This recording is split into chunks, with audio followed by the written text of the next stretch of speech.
ರೈತ ಬಾಂಧವರಿಗೆಲ್ಲ ನಮಸ್ಕಾರ.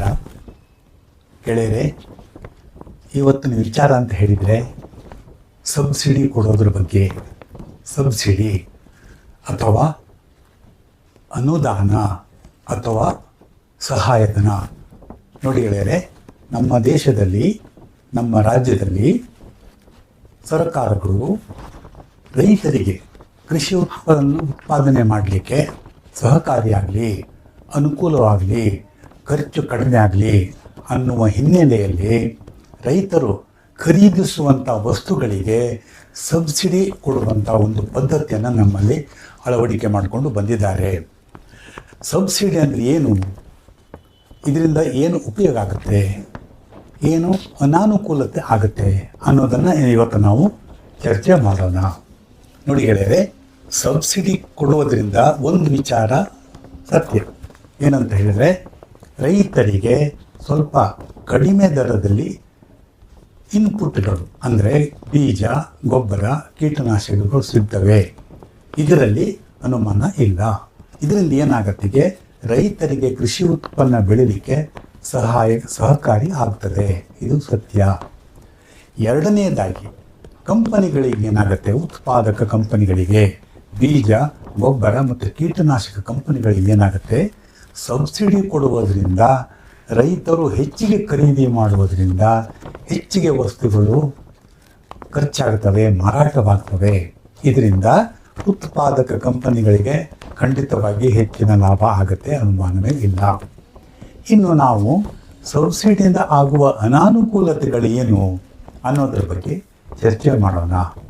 ಈಗ ನೋಡಿ, ಸರ್ಕಾರ ಸಬ್ಸಿಡಿ ಕೊಟ್ಟಾಗ ಏನಾಗುತ್ತೆ, ಹೆಚ್ಚಿಗೆ ವಸ್ತುಗಳು ರೈತರು ಖರೀದಿ ಮಾಡುವುದರಿಂದ ಕಂಪನಿಗಳವರು ದರ ಹೆಚ್ಚಿಗೆ ಮಾಡಲಿಕ್ಕೆ ಅವರಿಗೆ ಪ್ರಚೋದನೆ ನೀಡಿದಂಗೆ ಆಗ್ತದೆ. ಯಾಕಂದರೆ ಹೆಚ್ಚಿಗೆ ಮಾರಾಟ ಆಗ್ತದೆ, ದರ ಹೆಚ್ಚಿಗೆ ಮಾಡಲಿಕ್ಕೆ, ಹೆಚ್ಚಿನ ಲಾಭ ಹೊಡಲಿಕ್ಕೆ ಅವರಿಗೆ ಪ್ರಚೋದನೆ ಮಾಡ್ತದೆ. ಇದು ಹೌದು. ಎರಡನೇದಾಗಿ, ಹೆಚ್ಚಿಗೆ ಮಾರಾಟ ಆಗೋದ್ರಿಂದ ಕಂಪನಿಗಳು, ಉತ್ಪಾದಕ ಕಂಪನಿಗಳು ಕಳಪೆ ಮಟ್ಟದ ವಸ್ತುಗಳನ್ನು ಸರಬರಾಜು ಮಾಡಲಿಕ್ಕೆ ಅವಕಾಶ ಇರ್ತದೆ, ಅಲ್ವೇ ಗೆಳೆಯರೇ?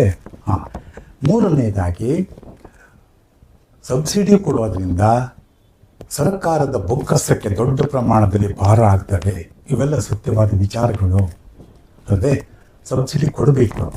ಆದರೆ ನಾನೇ ಹೇಳೋದೇನಂತ ಹೇಳಿದರೆ, ನನ್ನ ವೈಯಕ್ತಿಕ ಅಭಿಪ್ರಾಯ ಹೇಳೋದೇನಂತ ಹೇಳಿದರೆ, ಸರ್ಕಾರಗಳಿಗೆ ಸಬ್ಸಿಡಿ ಕೊಡುವ ಉದ್ದೇಶವಿದ್ದರೆ ರೈತರು ಖರೀದಿ ಮಾಡುವಂಥ ವಸ್ತುಗಳು ಅಂದರೆ ಬೀಜ, ಗೊಬ್ಬರ, ಕೀಟನಾಶಕ, ಸಲಕರಣೆಗಳು ಅಥವಾ ಟ್ರ್ಯಾಕ್ಟರ್ ಮುಂತಾದ ವಸ್ತುಗಳನ್ನು ಖರೀದಿ ಮಾಡಿದಾಗ ಖರೀದಿ ಮಾಡಿದ ಬಿಲ್ಲಿನ ಆಧಾರದ ಮೇಲೆ ಸಬ್ಸಿಡಿ ಕೊಟ್ಟರೆ, ಅನುದಾನ ಕೊಟ್ಟರೆ ಅದರಲ್ಲಿ ಸಬ್ಸಿಡಿಗೆ ಒಂದು ಅರ್ಥ ಇರುತ್ತದೆ. ಇಲ್ಲಿ ಏನಾಗ್ತದೆ ಅಂತ ಹೇಳಿದರೆ, ನಮ್ಮ ಅನುಭವದ ಪ್ರಕಾರ ಹೇಳಬೇಕಂತಂದರೆ, ಸಬ್ಸಿಡಿ ಕೊಡಲಿಕ್ಕೆ ನೋಡಿ ಗೆಳೆಯರೆ, ಸಬ್ಸಿಡಿ ಕೊಡಲಿಕ್ಕೆ ಸರ್ಕಾರ ಅನೌನ್ಸ್ ಮಾಡಿದಾಗ ಎಷ್ಟೋ ಬಾರಿ ಬೀಜ, ಗೊಬ್ಬರ, ಕೀಟನಾಶಕ ಕಂಪನಿಗಳು ತಮ್ಮ ವಸ್ತುಗಳ ದರವನ್ನು ಹೆಚ್ಚಿಗೆ ಮಾಡಿದ್ದ ಉದಾಹರಣೆಗಳು ಇವೆ. ಅವಾಗ ಏನಾಗುತ್ತಂತಂದರೆ, ಒಂದು ಉದಾಹರಣೆ ಹೇಳ್ತೀನಿ. ಒಂದು ವಸ್ತುವಿಗೆ 100 ರೂಪಾಯಿ ಇದೆ ಅಂತ ಹೇಳಿದರೆ ಸರ್ಕಾರ 10% ಅವರು ಸಬ್ಸಿಡಿ ಕೊಟ್ಟರೆ 90 ರೂಪಾಯಿ ಸಿಗತ್ತೆ. ಆದರೆ ಈ ಉತ್ಪಾದಕ ಕಂಪನಿಗಳು 10% ಹೆಚ್ಚು ಮಾಡಿದಾಗ 110 ರೂಪಾಯಿ ಆಗತ್ತೆ. ಅದರಲ್ಲಿ 10% ಸಬ್ಸಿಡಿ, ಡಿಸ್ಕೌಂಟ್ ಅಂತ ಹೇಳಿದರೆ ಮತ್ತೆ 100 ರೂಪಾಯಿ ಅವ್ರು ಕೊಡಬೇಕಾಗತ್ತೆ. ಈ ತಾರತಮ್ಯ ಆಗ್ತದೆ. ಆದ್ದರಿಂದ ರೈತರು ತಂದಂಥ ಬಿಲ್ಲಿನ ಮೇಲೆ ಸಬ್ಸಿಡಿ ಕೊಟ್ಟರೆ ಅದಕ್ಕೆ ಒಂದು ಅರ್ಥ ಇರುತ್ತದೆ ಗೆಳೆಯರೆ, ಅಲ್ವೇ? ಇನ್ನು ತಮಾಷೆಗಾಗಿ ಒಂದು ಮಾತು ಹೇಳ್ತೀನಿ ರೈತರೇ, ಸಬ್ಸಿಡಿ ಕೊಡೋದು ನಿಮಗಲ್ಲ. ಸಬ್ಸಿಡಿ ಕೊಡೋದು, ರೈತ ಬಾಂಧವರೇ, ಸಬ್ಸಿಡಿ ಕೊಡೋದು ನಿಮಗಲ್ಲ, ರೈತರಿಗಲ್ಲ. ನಾವು ಸೂಕ್ಷ್ಮವಾಗಿ ನೋಡಿದಾಗ ಸಬ್ಸಿಡಿ ಕೊಡೋದು ಬೀಜ, ಗೊಬ್ಬರ ಮತ್ತು ಕೀಟನಾಶಕ ಉತ್ಪಾದಕ ಕಂಪನಿಗಳಿಗೆ. ಸತ್ಯವಾದ ಮಾತು. ಧನ್ಯವಾದಗಳು. ಮುಂದಿನ ಸಂಚಿಕೆಯಲ್ಲಿ ಭೇಟಿಯಾಗೋಣ.